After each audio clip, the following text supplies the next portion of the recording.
refleksyon si Pangulong Aquino sa mga pangunahing proyektong pang-infrastruktura sa lalawigan ng Misamis Occidental. Samantala, pinalakas pa ng lungsod ng Maynila ang kampanya nito laban sa mga pasaway.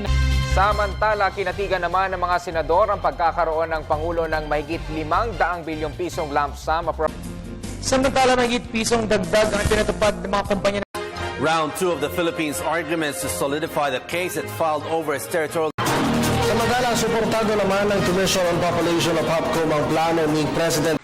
Samantala, pinayuhan naman ng Commission on Elections ang mga botante na maagang alamin ang kanilang mga presinto.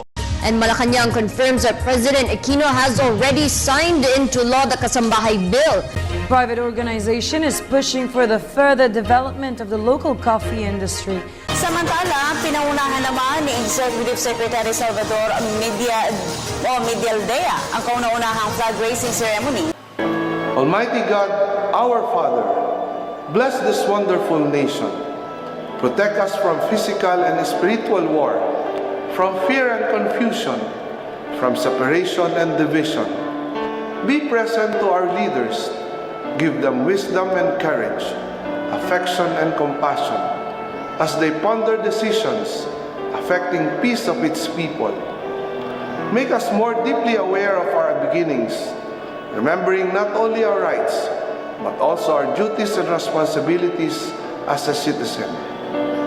Make this nation the pearl of the Orient Seas, to be a great place again.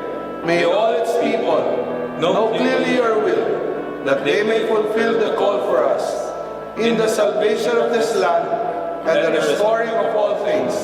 In the name of your Son, Jesus Christ, our Lord and Savior. Amen. Kung nasa ng balita, ikaw at ang Liga ng Katotohanan, magkasama sa pagbabalitang walang kinikilingan. Walang pinoprotektahan, walang kasinungalingan, serbisyong totoo po lamang. Ako po si Vicky Morales. Ako naman, Arnold Clavio. Susunod ang Reporter's Notebook. Tampok ang issue ng Black Coral Smuggling. Hanggang bukas, sama-sama tayong magiging saksi.